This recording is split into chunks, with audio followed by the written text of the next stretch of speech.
preguntando acá. Termino de conectarse. Buenas noches. Buenas. ¿Se ve medio tildado? No sé, ¿me escuchan bien el resto? Sí, profe, se escucha bien.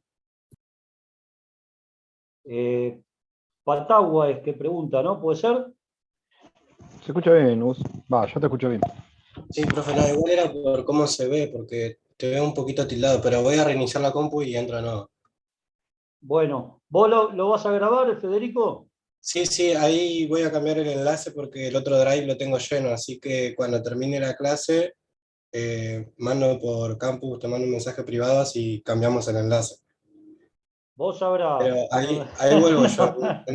En Dale, 2 minutos no hay, vuelvo, voy a no hay reiniciar. ningún problema. Está deshabilitada la sala de espera, así que te vas a poder Sí a conectar. todo. Dale, ahí venga. Bueno, perfecto. Vamos arrancando, pues ya es medio que ya lleva unos minutos pasados, así que vamos a empezar con esto. Perdón que voy a acá adelantar y vamos a ir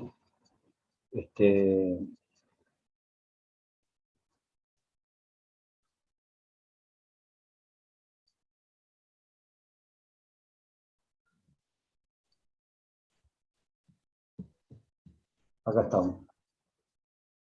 Compartir pantalla, compartir. ¿Lo están viendo ahí? Sí, se ve bien, profe.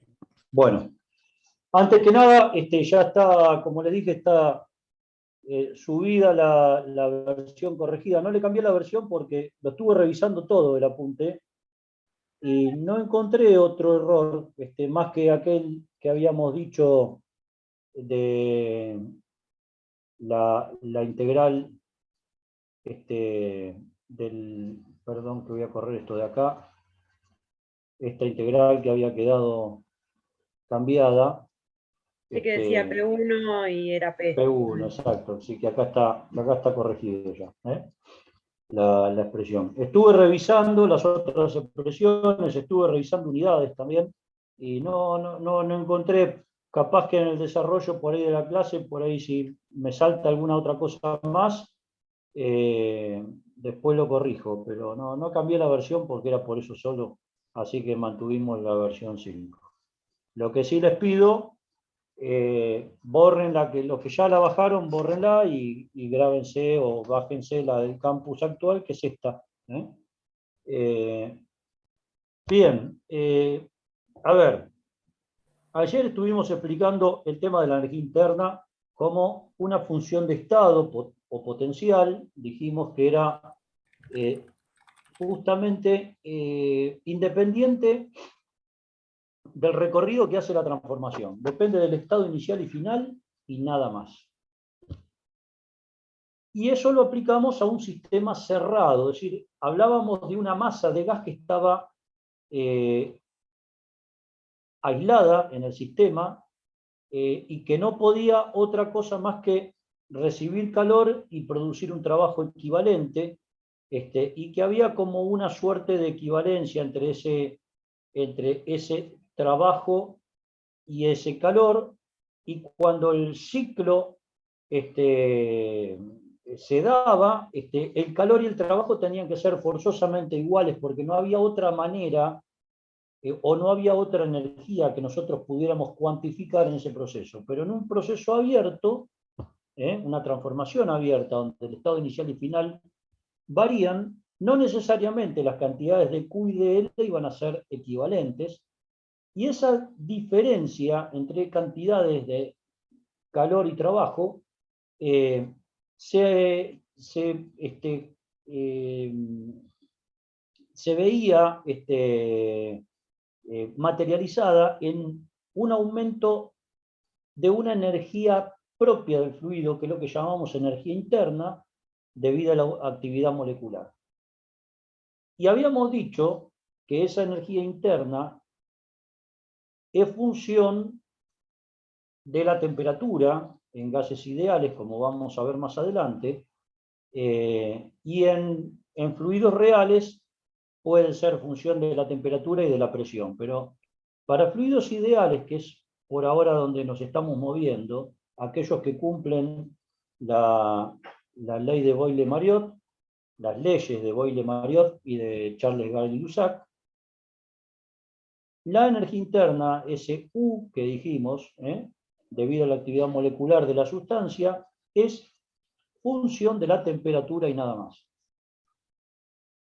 Antes habíamos hablado del trabajo de sistema cerrado, del trabajo de flujo y del trabajo de sistema abierto. ¿Sí?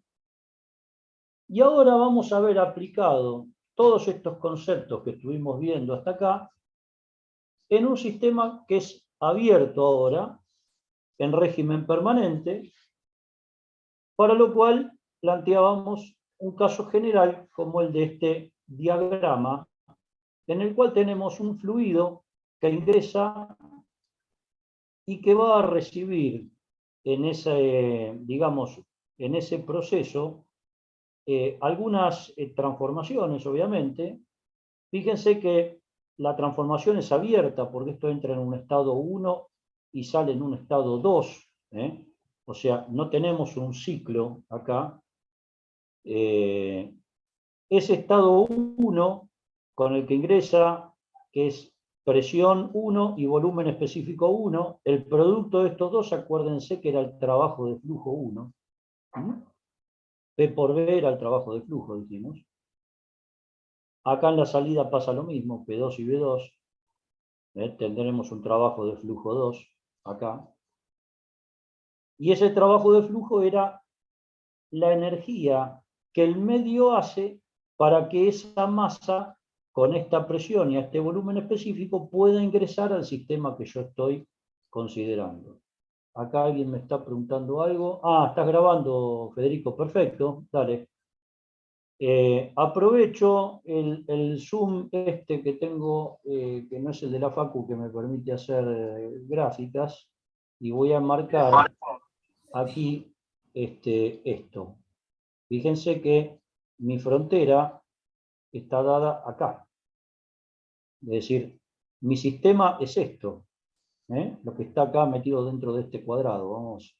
O sea, hay una presión 1 y volumen 1, que es lo que yo llamo trabajo de flujo 1, que es una energía que me va a ser el medio para que esa masa pueda ingresar al sistema. Y como esa masa se incorpora al sistema y normalmente eso tiende a incrementar volumen, porque una masa que ingresa al sistema me va a aumentar, por chico que sea el volumen, lo va a aumentar, lo considero como una energía, como un trabajo positivo, una energía que el sistema acumula, desde el punto de vista de energía disponible, y al revés, la energía con la que el fluido va a salir, debido a su presión y su volumen, o sea, la energía que yo tengo que hacer para expulsar ese fluido del sistema, que va a estar dado por el LF2, o trabajo de flujo 2, que es P2 por B2, va a ser un volumen que va a salir, que acá me va a reducir el volumen total, y por ende lo considero una energía negativa. Resto una energía del sistema que se va con el fluido que sale. Pero aparte, por ser un sistema abierto, donde está permanentemente entrando y saliendo masa, yo tengo que considerar no solamente el calor que aporto, en este caso con este quemador, modificando la energía térmica del fluido, no solamente este trabajo de circulación, que es el que realiza esta turbinita, y este trabajo de circulación, ¿por qué es de circulación? Y porque es un sistema abierto. Acá está fluyendo masa en forma continua y está generando un trabajo en forma continua. Y este trabajo que se genera acá es fruto de un trabajo en la entrada de la turbina, que no necesariamente, un trabajo de flujo en la entrada, que no necesariamente es P1V1, será presión de entrada por volumen de entrada, y la presión de salida por volumen de salida, que ese puede ser que sea P2V2, porque fíjense que esto descarga directamente a la salida del sistema. Entonces, el trabajo de flujo de salida de esta turbina, después lo vamos a ver, ¿sí? O de este sistema en particular, va a ser P2B2, pero el de entrada a esta turbina no va a ser P1B1, porque esto recibe una cantidad de energía en el medio, ¿sí? Que puede modificar este volumen específico de entrada y acá yo tener otro volumen específico. Entonces, todo ese volumen, y esa presión de entrada, volumen de entrada, presión de salida, volumen de salida, y el trabajo propio de expansión que pueda realizar el fluido dentro de este rodete, dentro de esta turbina, está cuantificado en el LC, o el trabajo de circulación, como hemos visto. Es decir, el trabajo de circulación se compone de eso. Un trabajo de flujo en la entrada, acá, un trabajo de flujo en la salida, y un trabajo propio de transformación del fluido dentro de la turbina, en el cual seguramente se va a expandir, perdiendo presión, de un estado inicial al final, y entregando a consecuencia un trabajo que hemos dado en llamar trabajo de circulación. Pero este es un componente del sistema ahora, no es solamente, mi sistema no es solamente esto. Ahora el sistema es todo esto que yo estoy analizando.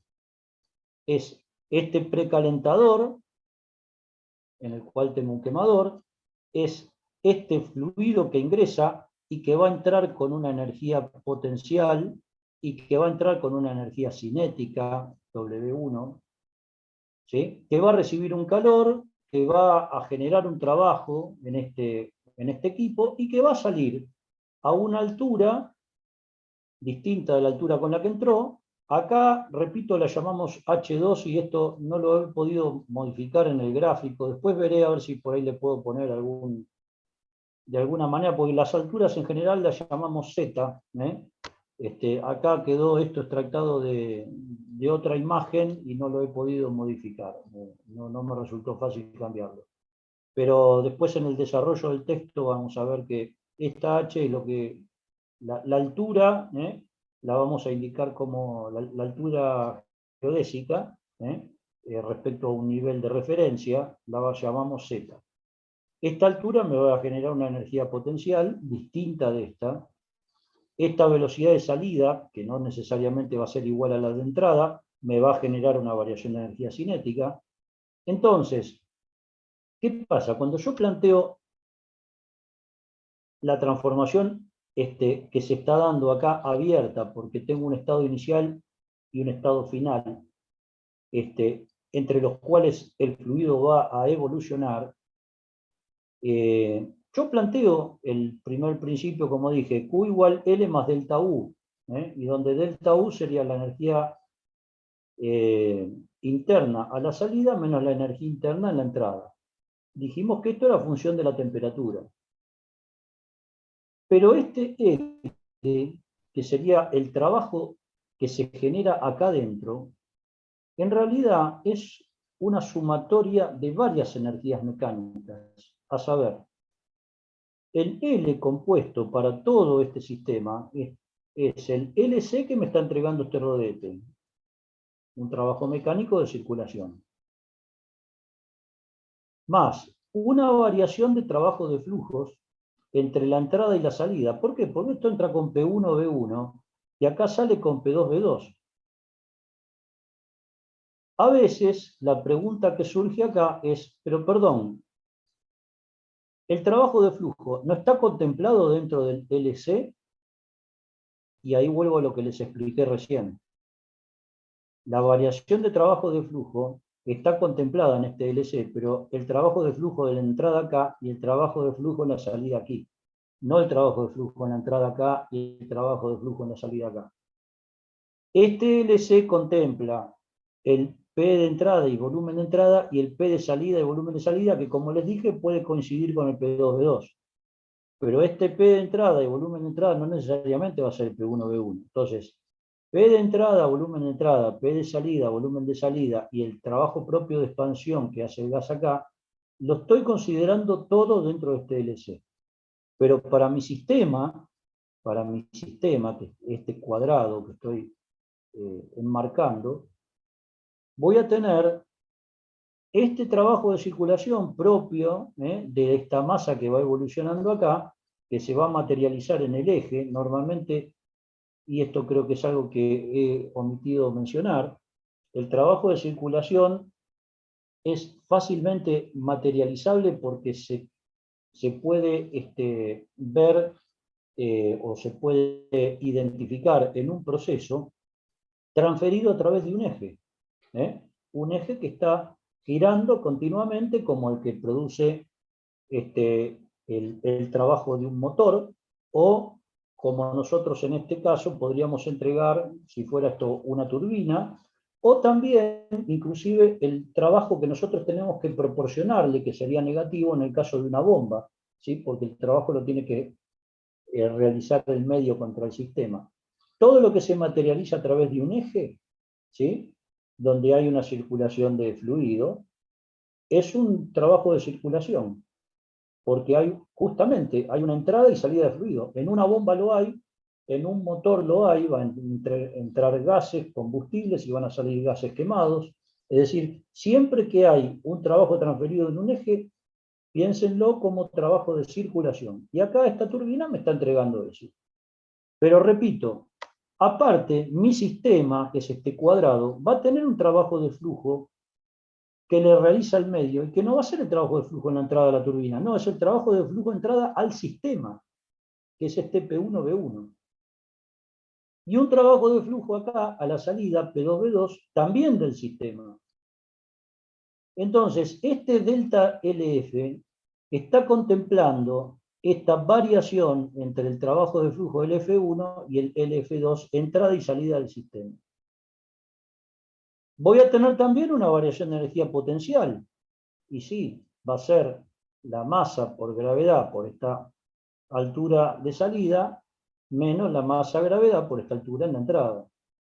Tendré una variación de energía cinética, y sí, tengo una omega 2, que es la velocidad con la que sale esto del sistema, y esa energía será un medio de la masa por la velocidad 2 al cuadrado, y una energía cinética en la entrada, que será un medio de la masa por la velocidad 1 al cuadrado.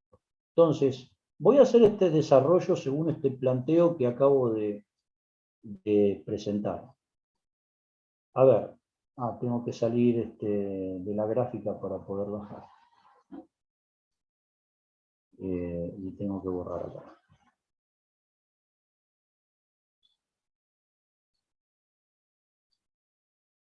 Bueno, salgo de acá, voy bajando.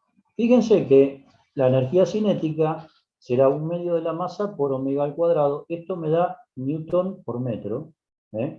¿Por qué newton por metro? Es kilogramo, ¿sí?, por metro al cuadrado sobre segundo al cuadrado.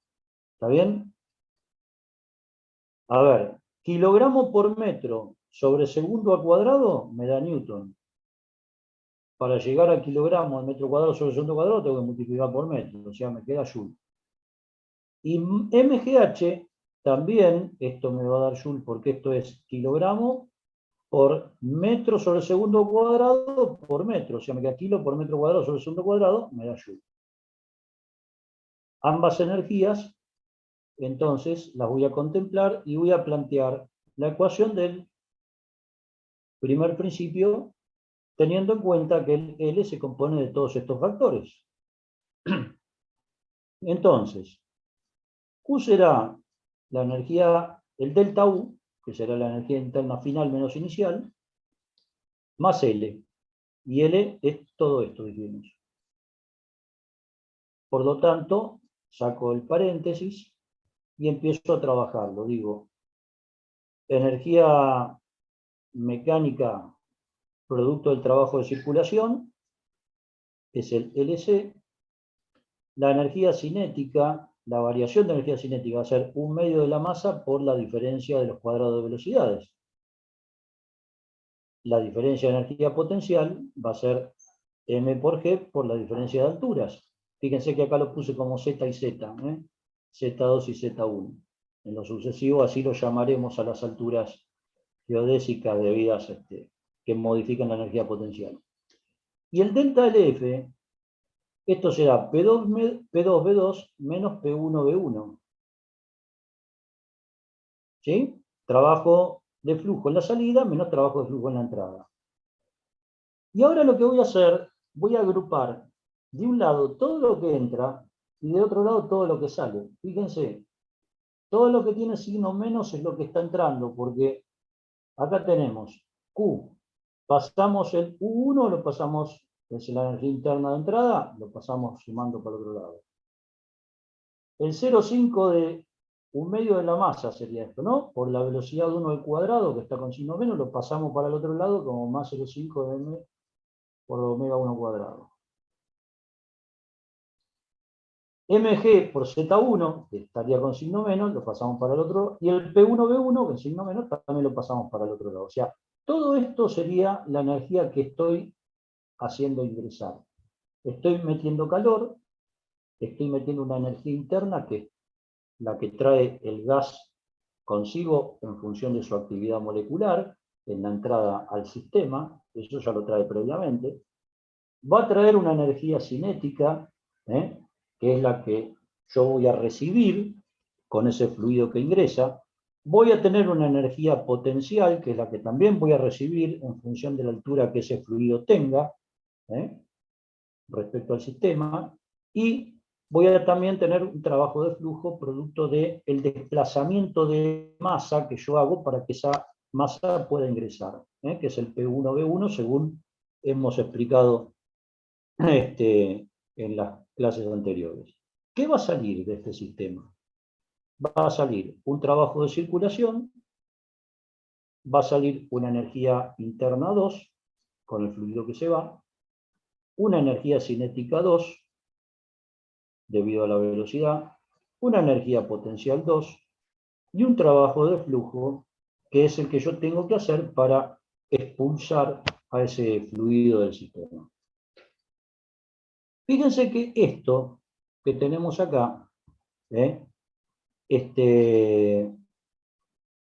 no es ni más ni menos que una ecuación de balance de energías en las cuales hemos contemplado, respecto a lo que ustedes han analizado oportunamente en física, no solamente la energía cinética y potencial, sino también las energías debidas a, digamos, a principios térmicos, como pueden ser el calor, la energía interna, y al desplazamiento de fluidos, que es este P1V1, para que esto pueda ingresar y pueda salir de mi sistema. Pero no es ni más ni menos que una ecuación de balance de energías, de las cuales vamos a estar analizando, y acá como vamos a ver ahora, vamos a estar viendo cuáles de estas energías son energías que son función de la temperatura. A ver. Esta energía cinética no es función de la temperatura, es función de la masa y de la velocidad del fluido. Esto tampoco, es función de la masa y de la altura geodésica. Lo mismo va a pasar con estas energías de salida. O sea que ahora tengo que ver qué pasa con Q, con U1, con P1V1, con LC, con U2 y con P2V2. Y vuelvo a preguntar, ¿cuáles de las energías que estamos indicando acá, voy a tratar de marcarlas, serán Q,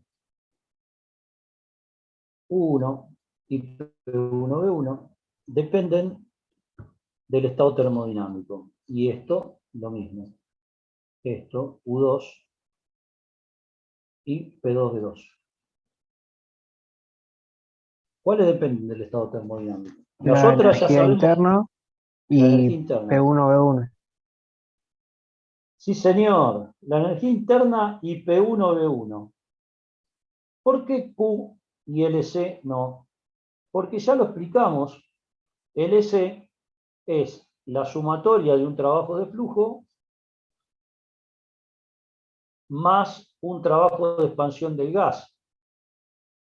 Y esto hemos visto que depende de la línea digamos, de la ley de variación del volumen con la presión, acuérdense, porque es como proyectado contra el eje P. Esto es proyectado contra el eje P, es el área, este trabajo está materializado como el área proyectada contra el eje vertical, el eje P. Pero es un área y depende del camino que sufre el proceso, no del estado inicial y final. O sea, esto no es función de la temperatura, depende de la línea.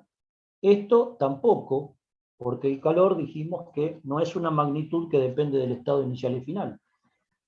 ¿Sí? Aparte, hemos dicho que si Q es igual a L más delta U, para un sistema abierto, para un sistema cerrado, perdón, y siendo L una función de línea y delta U una función de estado, Q también va a ser una función de línea, no puede ser una función de estado. Ahora, U dijimos es función de estado, tanto la U1 como la U2. ¿Por qué P1B1 y P2B2 es función de estado? Si es un trabajo. ¿Por ser gas ideal? Por ser un gas ideal, P1B1 puede ser, es igual, según la ecuación de estado que vamos a ver después, vamos a revisarla después porque ustedes ya la saben, es igual a M por R por T1. O sea, depende de la masa, ¿sí?, que es constante, porque la masa que ingresa es igual a la masa que sale.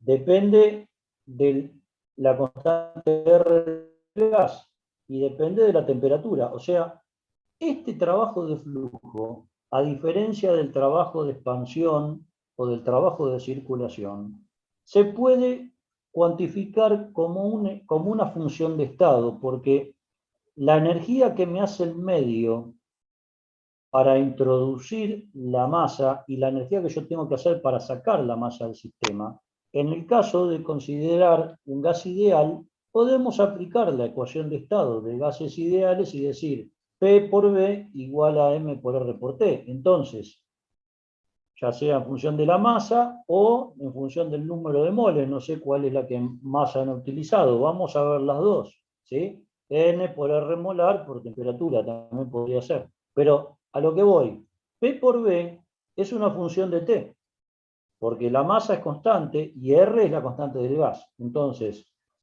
para un gas que está entrando y saliendo, yo sé que la masa que ingresa de este lado es la masa que sale del otro lado, porque es la condición para que esto pueda estar funcionando en régimen permanente. Si no, no hay manera que esto funcione, digamos, en forma permanente, o digamos, en algún momento dijimos tendría que parar, si las masas no son iguales. Bueno, como la masa que entra es igual a la masa que sale, y el R, la constante del gas, entonces este P1B1 es función de la temperatura 1, y este P2B2 será función de una temperatura 2. ¿Sí? O sea, es un parámetro que depende de la temperatura. P1B1 y P2B2. ¿Y cuál es el otro parámetro que depende de la temperatura? U1 y U2. Lo dijimos, después lo vamos a demostrar también, el por qué. Pero son los únicos dos, entonces, esto y esto, en la entrada, función de la temperatura. Y lo mismo en la salida. Esto y esto. ¿Qué pasa con Q? No es función de estado. No es una función de estado termodinámica. ¿Qué pasa con LC? No es una función de estado del estado inicial y final, no es una función termodinámica, digamos. ¿Sí? ¿Qué pasa con la energía interna en la entrada? Perdón, la energía interna. La energía cinética en la entrada y la energía potencial en la entrada. Son funciones de estado estas, pero no de la temperatura. O sea, no son funciones, son energías mecánicas, ¿no? Que ustedes las han analizado en física, Pero estas no son ninguna, son función de la temperatura. Dependen de otros parámetros, en este caso de la velocidad y acá de la posición. No son función de la temperatura. O sea, lo único que tengo función de la temperatura acá es U y P por B. Quiero que alguien me diga, porque repito, como no lo veo, no sé si lo están entendiendo, entonces quiero que alguien me diga, no lo entendí y lo repetimos, pero por lo pronto me gustaría saber si más o menos este concepto está claro. ¿Se entiende más o menos hasta acá? Sí, profe, se entiende. Bueno. Bien, avanzamos entonces. Siendo esto así, yo me voy a encontrar, como dice acá, que vamos a leerlo, porque por la duda el trabajo L se compone de varios sumandos, como dijimos, trabajo de circulación, diferencia del trabajo de flujo entre entrada y salida, más la variación de energía cinética entre omega 1 y omega 2, la variación de energía potencial Z1, Z2, lo que ya hemos planteado. La ecuación planteada es la expresión del primer principio para un sistema circulante con gasto constante. ¿Qué quiere decir con gasto constante? Que la masa que está entrando por acá es igual a la masa que está saliendo por el otro lado. ¿Está claro? Observándola, vemos que no expresa otra cosa que el principio de la conservación de la energía, de las energías mecánicas, según ustedes ven en física, a la cual le hemos sumado aquellas de origen termodinámico, que antes no las considerábamos, y ahora sí. Es decir, estamos agregando energías de origen termodinámico. ¿Está bien? ¿Qué energías de origen termodinámico? El calor. El calor es una energía termodinámica. No es función de estado, es una energía termodinámica. En efecto, en el primer miembro aparece la energía que entra al sistema y en el otro lado la que sale. Lo que hemos hablado. Ahora bien, se puede observar que a ambos lados aparecen sumandos que dependen del estado termodinámico. No solamente son de origen, sino que dependen del estado termodinámico. Como serían U1, P1B1 y U2, P2B2. En general, como ambas son función del estado, la suma de U y P por B va a tener un solo valor que va a depender de la temperatura del fluido. Lo mismo que hemos dicho antes, una función de estado yo la puedo tabular. Por lo tanto, tenemos entonces una nueva función termodinámica a la que denominamos entalpía y la definimos con la letra H, y que es ni más ni menos la suma de la energía interna propia de la actividad molecular de la sustancia, como hemos dicho, más P por B, que es el trabajo de flujo que se realiza para poder hacer fluir esa masa de sustancia hacia el sistema y desde el sistema. ¿Sí? Tendremos entonces una entalpía de entrada que será H1, la suma de U1 y P1B1, y una entalpía de salida que será H2, suma de U2 más P2B2. Ahora, esta ecuación anterior se me va a simplificar porque yo ahora estos términos los voy a poner agrupados en una sola variable. U1 y P1B1 va a ser H1, en este caso mayúscula. Y U2, P2B2 va a ser también H2 mayúscula. ¿Sí? H1, energía cinética 1, energía potencial 1. Bien, y me queda esta ecuación, en forma simbólica, ¿no? Sin reemplazar las expresiones correspondientes. Pero también hemos dicho que en la práctica y para la mayor parte de las aplicaciones, las variaciones de energía cinética y potencial resultan, como les había comentado en su momento, comparativamente despreciables frente a los restantes términos.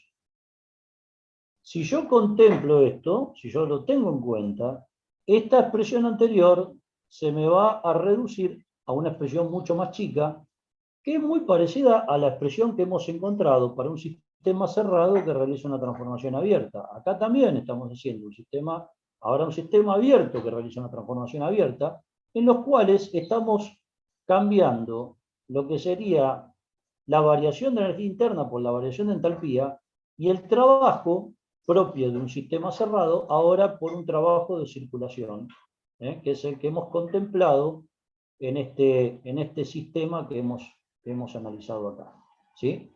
Es decir, si yo no tengo en cuenta estas variaciones de energía cinética y potencial, porque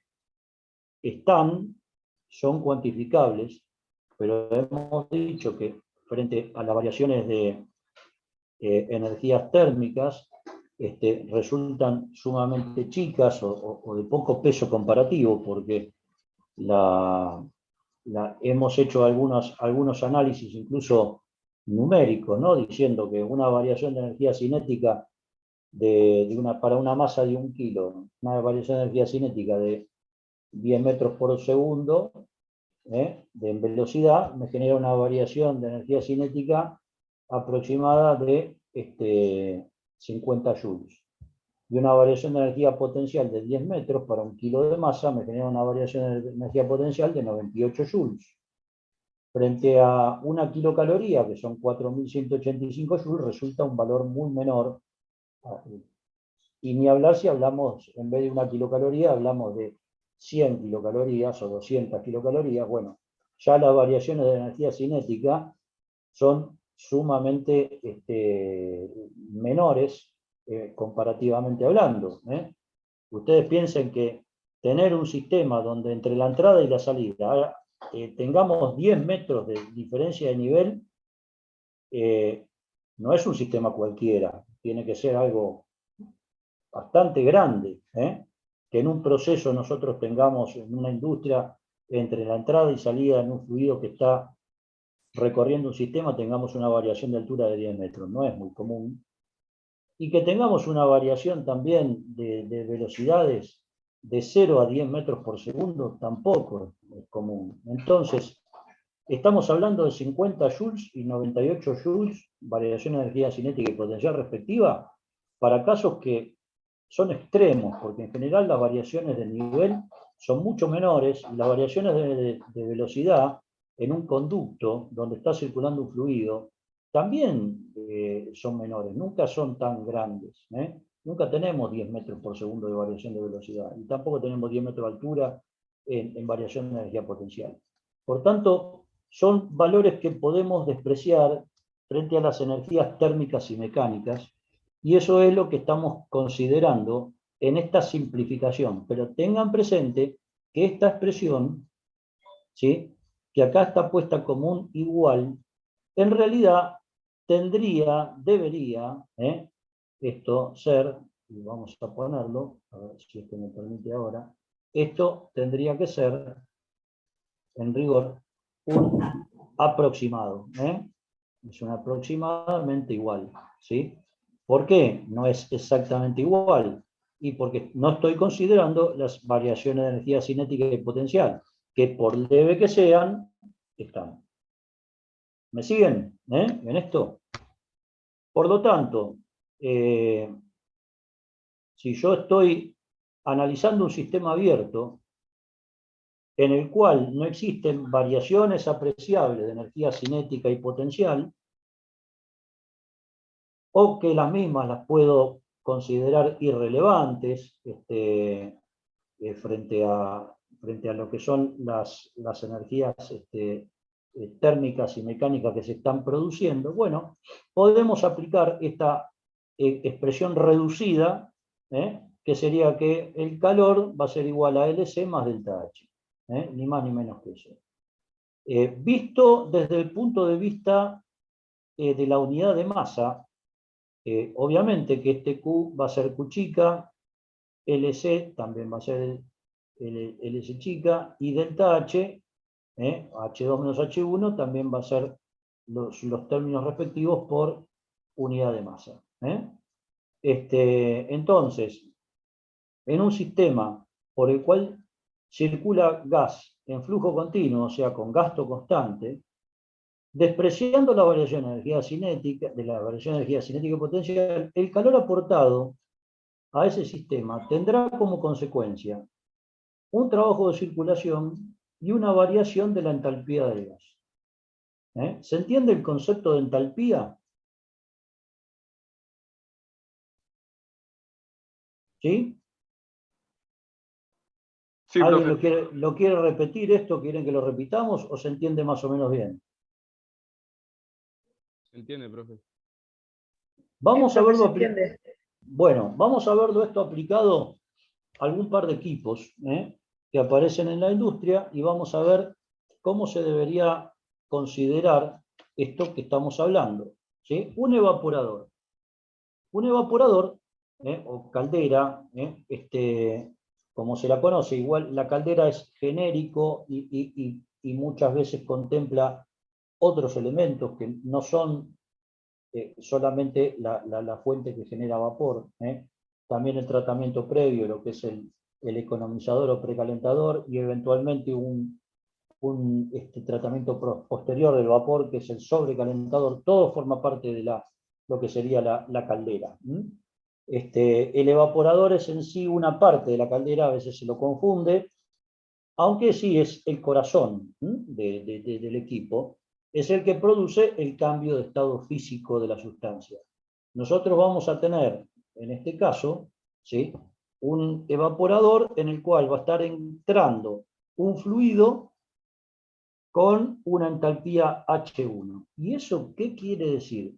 Que va a tener una energía interna U1 y va a tener también un trabajo de flujo P1-B1.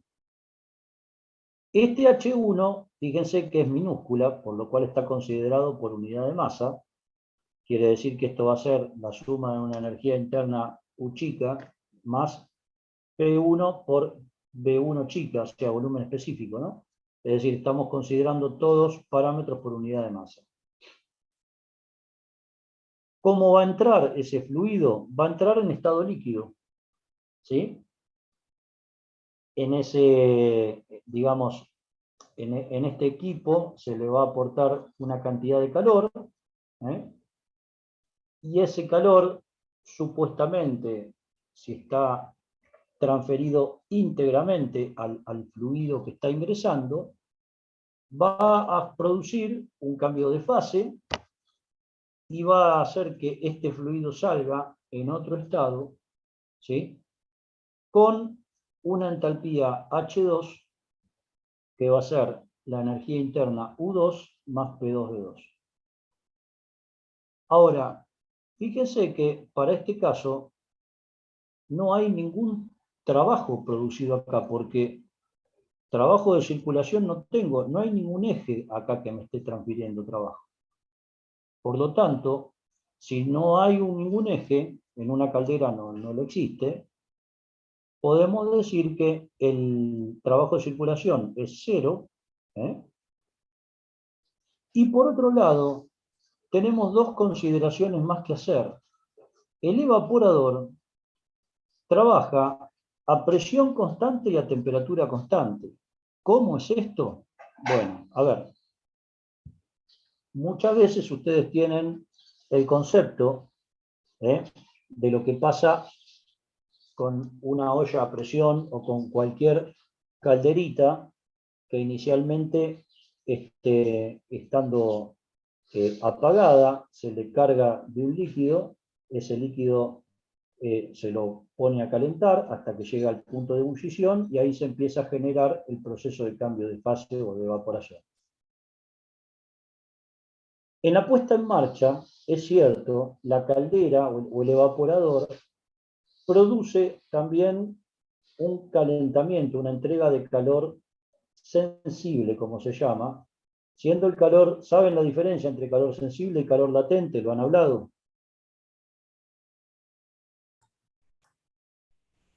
El calor sensible es con aumento de temperatura. Sí, señor. Y el calor latente es aquel que produce el cambio de fase.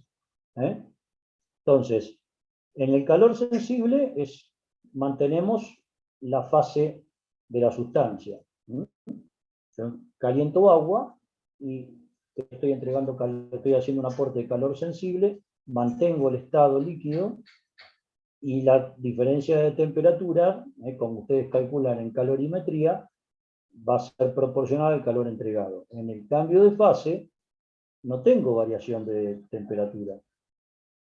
Justamente lo que tengo es un cambio de estado de la sustancia, que pasa en este caso del líquido a vapor. Ahora, esto se da a presión constante.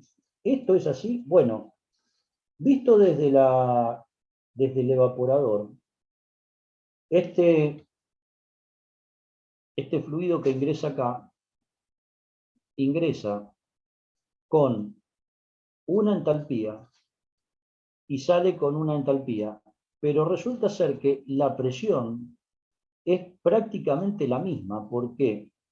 Porque el evaporador no me produce presión en el fluido.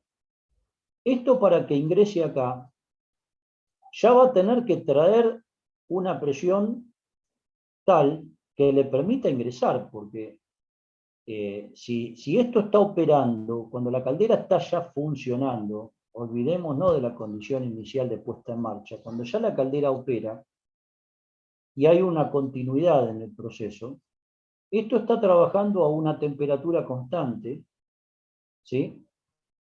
La presión con la que ingresa el fluido es la misma presión con la que sale, porque lo único que se está haciendo es cambiar el estado o la fase del fluido, nada más.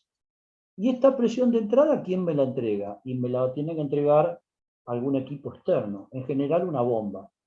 Es una bomba que va a producir la presurización del fluido para que éste pueda ingresar, porque si no viene con presión, esto no entra. Si esto ya está trabajando con una presión interna.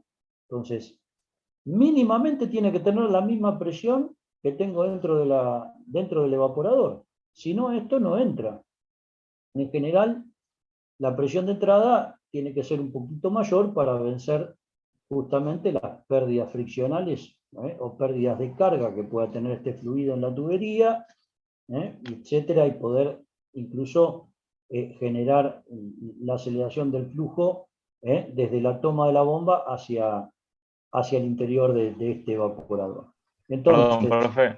sí, decime. Entonces, dentro del sistema es la presión constante y la temperatura constante, pero la de entrada y salida sí varía, ¿no? No, porque acá H1 y H2, fíjate, esta presión tiene que ser, en teoría, igual a la de adentro. Y ¿Y la de por qué no es salida, cero la variación de entalpía? ¿por qué no es cero la variación de entalpía? Claro, si es la misma temperatura. Pero vos tenés una variación de volumen acá, muy importante. Una variación de volumen específico. Ah, ok, está bien. Acordate que H es U más P por B. ¿Está bien? Claro. Sí, está bien. Entonces, no es que tenés solamente, no es que vas a tener la presión es la misma, la temperatura es la misma, pero el volumen se va a ver muy incrementado porque al evaporarse la densidad del fluido cae muchísimo y el volumen específico pensá que es la inversa de la densidad. Entonces, si la densidad cae, el volumen específico aumenta. Y sí, a ver, a presión atmosférica, un litro de agua te genera 1.700 litros de vapor, un poco más. Está bien. Entonces, Tenía el concepto erróneo de que la entalpía también dependía de la temperatura. sí, la entalpía depende de la temperatura para un gas ideal. ¿Está bien? La entalpía depende de la temperatura para un gas ideal, pero el vapor no es un gas ideal. Y acá Ah, está ok. la gran Ok. diferencia. Está El bien, vapor perfecto. no es un gas ideal. Y quizás tenemos que reforzar este concepto que en algún momento mencionamos. Cuando nosotros hablamos de un cambio de fase, vos a partir de un líquido no obtenés un gas, vos obtenés un vapor. Y el vapor, a diferencia del gas, está muy próximo a la temperatura a la cual se generó el cambio de estado. Y no es un gas ideal, está muy lejos de serlo. Creo que en algún momento hemos hablado, inclusive, de lo que Profe, pasaba. Sí, perdón, escucho. no, respecto de lo que estaba hablando recién. Sí, Si la entalpía es la energía interna, sí, ¿no? O sea, se involucra la energía interna por la presión, por el volumen específico, más y la la presión y energía volumen específico. interna depende de la temperatura, ¿eso no hace que la entalpía dependa de la temperatura también? Claro, ¿no lo dijimos? Mira, tenemos dos funciones, ¿eh? En un gas ideal, dijimos, ¿sí? En un gas ideal tenemos dos parámetros, yo se los marqué acá, U1 y P1V1, ¿sí? Y U2 y P2V2. Y estos son función de la temperatura.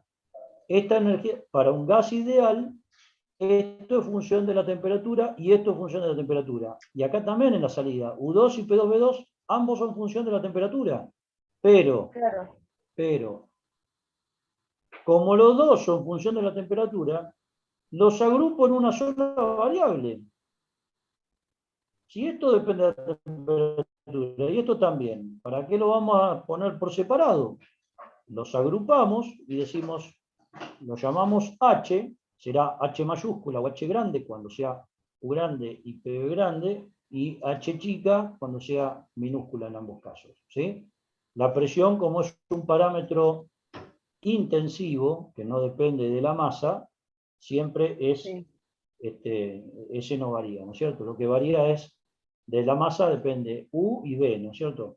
Pero cuando hablamos de un gas ideal, esta nueva función es función de la temperatura, ¿sí?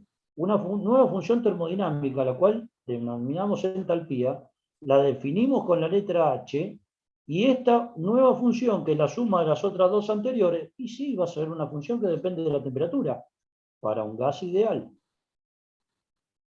¿Y para un gas real? Porque Bueno, yo noté que en reales es función de la temperatura y de la presión. y de la presión, exactamente. Es función de la Por eso, pero temperatura y de sigue la siendo presión. función de la temperatura también. También, función de la temperatura y de la presión. Y también, te digo, como es en este caso, lo que es el volumen, porque cuando vos variás, como en este caso, fíjate, a ver, son los tres términos que están entrando en juego. En el trabajo de flujo vos tenés P por B, ¿sí? Sí. Vos cuando tenés, para un gas, si fuera un gas ideal, si fuera un gas ideal, vos acá ya estás hablando de una modificación del volumen específico, ¿sí? Sí. La temperatura, ¿por qué digo que es constante? A ver, en rigor no es exactamente así. El fluido ingresa en estado líquido casi a la temperatura de ebullición. Ponele que esto fuera una caldera que está operando a presión atmosférica o a presiones próximas a la atmosférica. El agua estaría acá a 100 grados. Ingresaría el líquido, generalmente en 99, 98, 99, casi a la temperatura de ebullición, y esto saldría a 100 grados por acá, en estado de vapor. ¿Para qué se hace que ingrese a un par de grados menos? Después lo vamos a ver cuando veamos los ciclos térmicos. Para evitar que se genere el cambio de fase en la tubería de ingreso. El cambio de fase se debe dar, o se debe concentrar dentro de este equipo. Para evitar que se produzca ya una evaporación en la línea de ingreso de fluido, es que se trata de restar un par de grados a la temperatura propia dentro del evaporador. Pero lo podemos suponer constante, porque el cambio térmico es muy leve, es prácticamente nada. Pero el problema que tenemos es que cuando generamos vapor, no estamos produciendo un gas ideal. Porque el vapor no cumple las leyes de Gay-Lussac y de Boyle-Mariot. Si yo, esto después lo vamos a ver cuando veamos vaporización, no me quiero perder mucho ahora en este concepto porque todavía no lo hemos desarrollado, pero cuando ustedes producen vapor, el vapor va a estar a diferentes presiones con diferentes temperaturas. Si yo a un vapor le genero presión, lo paso al estado líquido. Entonces, si le estoy cambiando de fase por generar un incremento de presión, ese fluido que tengo no es un gas ideal. Y el vapor no lo es. Básicamente, ¿por qué? Porque está próximo al cambio de estado. Está muy cercano del cambio de estado. Para que un gas ideal pueda ser considerado como tal, tenemos que pensar en que el estado en que se encuentra ese gas está lo suficientemente alejado de la temperatura a la cual se produjo el cambio de fase. El aire ambiente lo consideramos a temperatura ambiente un gas ideal. Y en las ecuaciones vamos a ver que dan resultados muy cercanos a la observación práctica. Pero el gas, el aire, es considerado gas ideal, sí, porque tenemos que el cambio de fase lo tendríamos a la presión atmosférica a una temperatura cercana a los 200 grados bajo cero. El nitrógeno, que es el principal componente, se licúa a 192 grados bajo cero. El oxígeno, que es el otro componente del aire, primario, ¿no? Los dos componentes fundamentales, se licúa a 180 y pico de grados bajo cero. Entonces, a 20 grados centígrados, el aire lo tenemos en condiciones de gas ideal y podemos modificarle la presión y la temperatura y vamos a ver que se cumplen bastante bien las ecuaciones de Boyle-Mariotte y Gay-Lussac. En ese caso, la entalpía es función de la temperatura únicamente. Ahora, en un vapor, donde yo acá estoy obteniendo un vapor a una presión, si yo a este vapor que sale le produzco un incremento de presión, lo paso al estado líquido. ¿Por qué? Porque para evaporarse a una presión más alta necesito más temperatura. Entonces, un vapor obtenido a 100 grados es un vapor a presión atmosférica. Si yo lo llevo a una presión un poco mayor, ya pasa al estado líquido. Y este fluido, ¿cómo es que pasa? ¿Cómo es que se genera un cambio de estado por aumento de presión? Justamente, el vapor no es un fluido ideal. Es una condición de transición, ¿sí? En la cual la entalpía va a estar dependiendo de varios factores y de hecho, la entalpía para los vapores en general se obtiene a través de gráficas o de tablas, que son los diagramas de campana de vapor o las tablas correspondientes a vapor saturado y vapor sobrecalentado, en los cuales vamos a observar que a diferentes presiones y eventualmente también diferentes temperaturas vamos a tener una entalpía asignada a ese estado. Pero el vapor se aleja de la condición de gas ideal. Yo lo que estoy acá tratando de que ustedes comprendan que no hay otra energía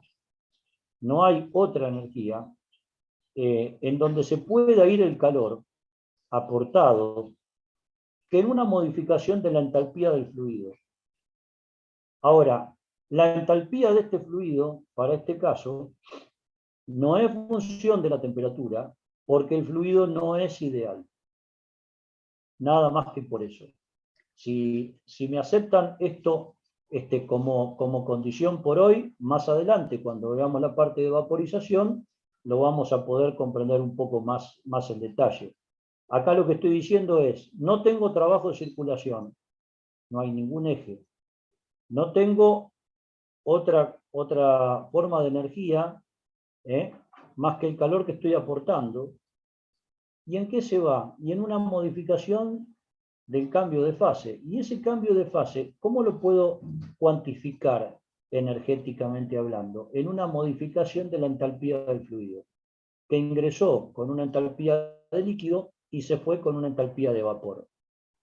Ustedes van a la tabla y van a ver para una presión dada, ¿sí?, del agua van a tener una temperatura de evaporación correspondiente y van a tener, como lo vamos a ver después, una columna que va a ser entalpía del líquido y otra columna de entalpía del vapor. La diferencia de entalpías entre el líquido y el vapor va a ser el calor aportado, porque no hay otra forma de energía, dado que acá no hay ningún trabajo que se genere, no hay otra forma de energías presentes en este equipo, más que estas que estamos mencionando. Un calor y una variación de entalpía. El único inconveniente acá es que estas entalpías son de un fluido que no, justamente en este caso, no se trata de un gas ideal. Y esas variaciones, esas entalpías propias del fluido, para el caso de un vapor, puede ser vapor de agua, pueden ser vapores de gases refrigerantes, etcétera, están tabuladas en función de la presión y la temperatura. ¿Sí? Para un fluido ideal, estas entalpías son únicamente función de la temperatura. No sé si eso explica un poco la pregunta.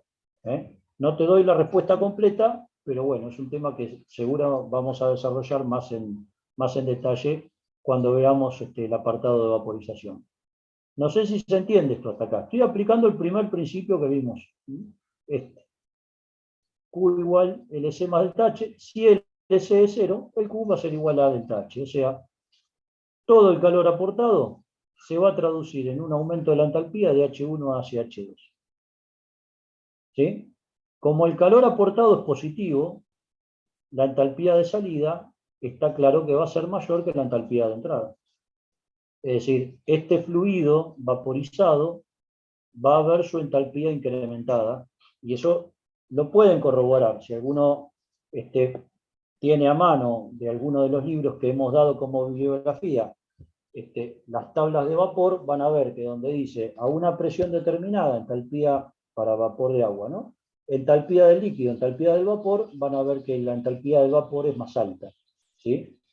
Y eso es así justamente porque estoy aportando un calor, este valor de Q, para esa modificación de entalpía del fluido.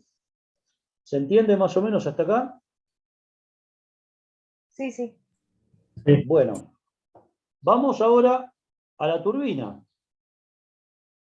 ¿Qué pasa en una turbina?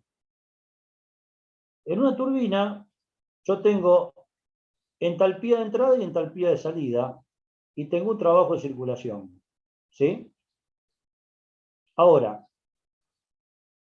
las turbinas en general, ¿sí? Sobre todo las turbinas de vapor, van aisladas térmicamente para que el fluido que evoluciona acá no transfiera calor a través de las paredes del sistema. Entonces, Q es igual a 0. Por lo tanto, me queda que 0 va a ser igual a LC más H2 menos H1. Y acá se me da al revés, porque H1 y H2 los paso para el otro lado, a sumar con Q, pero Q era 0, entonces me queda que LC es H1 menos H2. A ver, para el evaporador, Q es H2 menos H1. Para la turbina, LC es H1 menos H2. Vamos a aclarar un poco esto. El calor es positivo cuando ingresa al sistema, dijimos.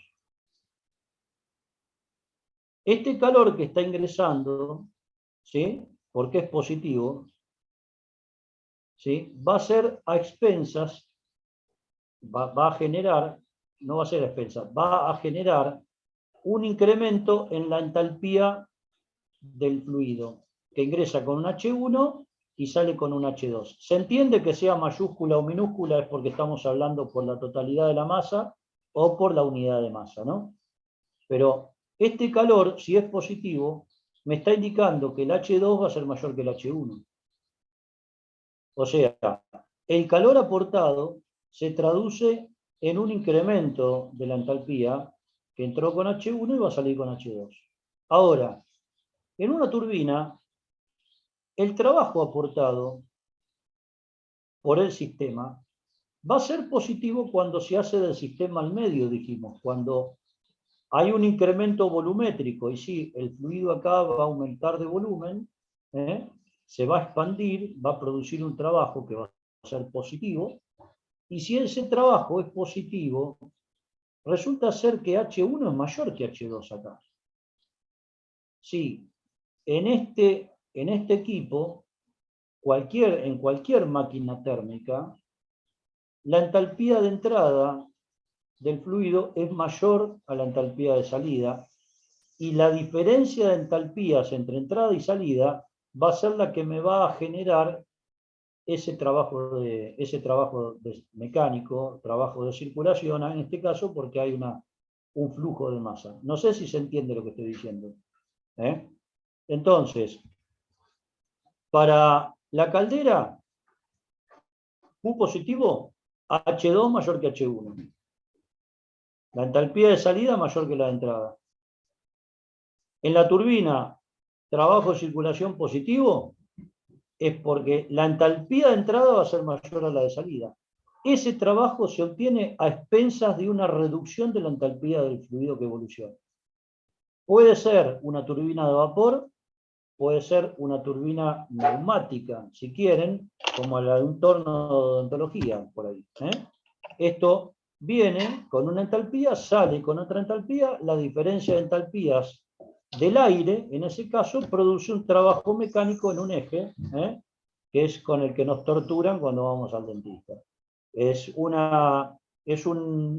trabajo de circulación, el torno, es un torno neumático, y el trabajo que produce es por diferencia de entalpía del fluido entre entrada y salida. ¿Sí? ¿Se entiende? Si es un vapor, no es un gas ideal, como dijimos, no es un gas ideal, y estas entalpías las voy a tener que cuantificar en función de la tabla de vapor. Si es aire, ahí sí es función de la temperatura, porque el gas lo puedo considerar un gas ideal, sin cometer mucho error, y en el escape de una turbina neumática, el aire está más frío, porque al expandirse pierde temperatura. Y esa caída de temperatura me produce una caída en la entalpía de salida. La diferencia de entrada y salida de la entalpía es el trabajo mecánico que me está produciendo la turbinita. ¿Se entiende esto más o menos? Sí, profe, tengo una consulta con respecto Dale. a la turbina. Ahí veo que está el trabajo de circulación, que lo multiplica. ¿Qué sería esa? El A quedó de de donde está extractada la imagen. Cuando vos hablas en unidades del sistema técnico, el calor y la entalpía la indicás en kilocalorías o kilocalorías por kilogramo, y el trabajo de circulación lo indicás en kilográmetros o kilográmetros por kilogramo. El A es el factor de conversión, es la constante de conversión entre las unidades de calor y las unidades de trabajo.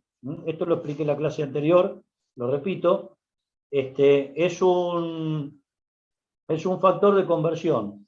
Es la diferencia, es la relación que hay, que es una kilocaloría equivale a 427 kilográmetros. Ahora, si hablamos en el sistema internacional de unidades, donde todo es joules o kilojoules, ese A lo podemos obviar y ahí ni siquiera lo pondríamos. Es decir, cuando hablamos en sistema internacional, hablamos tanto para el calor como para el trabajo y para la entalpía, hablamos en kilojoules o kilojoules por kilogramo, ¿me explico? Y ahí no necesitamos establecer ninguna constante de conversión entre unidades térmicas y unidades de trabajo mecánico. ¿Se entiende? Perfecto, profe, gracias. El A es 1 kilocaloría sobre 427 kilogramos. Eso sería. Sería la manera de llevar las unidades de trabajo mecánico a una unidad térmica para poder hacer la suma algebraica correspondiente, ¿no? Si no los tengo en diferentes unidades no lo puedo procesar. Ahora, hablando en el sistema internacional, todo sería kilojoules. En el caso de que sean mayúsculas, o kilojoule por kilogramo, en el caso que sean minúsculas. ¿Está bien? ¿Sí? Sí, profe, gracias. Bueno, esto me va a exceder la clase de hoy, porque va a llevar tiempo. Lo vamos a explicar el lunes allá en la Facu, y vamos a ver por qué tenemos que plantear la ecuación general para este equipo, que es otro dispositivo que vamos a analizar y seguramente vamos a también hacer algún ejercicio de aplicación sobre el primer principio, para un sistema abierto, ahora aplicado a una tobera, donde solamente les voy a comentar de qué se trata la tobera. Es este dispositivo que ven acá, es como un conducto convergente y divergente. La convergencia es más pronunciada que la divergencia, y vamos a ver qué es lo que ocurre cuando tengo un fluido con energía térmica que pasa por este tipo de equipos, y qué es lo que esperaríamos que ocurra con un fluido líquido, con un fluido gaseoso y con un fluido gaseoso que tiene una cierta carga térmica, qué es lo que podemos esperar. El lunes lo discutimos allá en la facultad. ¿Sí? Ok. Nada más por hoy, entonces. Espero que quedan 2 días para el finde, pero bueno, espero que tengan un buen fin de semana. El lunes nos vemos y seguimos allá. Buenas Chao, noches. profe, gracias. Igualmente, buenas noches. Gracias. Buenas noches. Chao, hasta Chao, luego. profe, gracias. Hasta Bueno, luego, chao, gente, chao. hasta luego. Lucas, Sergio, un abrazo grande. Un abrazo grande. Un Gustavo, abrazo. ¿qué es? ¿Una clase presencial y otra por Zoom? ¿Va a quedar así? No. Se dio hoy porque hoy tenían en otra materia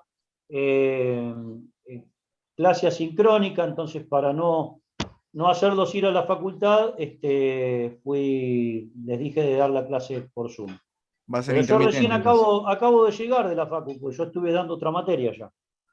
Un despelote. Intermitente. Sí, no, pero eso lo vamos viendo con la materia previa, para que tengan Perfecto. todos, Bueno. para que no tengan que ir cuando no hay necesidad, por ahí lo podemos hacer por Zoom. Bueno, Gustavo, Luca, un abrazo grande, buen fin de. Lo mismo, que Buen fin sigan de gente. bien. Hasta luego. Chao, Chao. hasta luego, chau.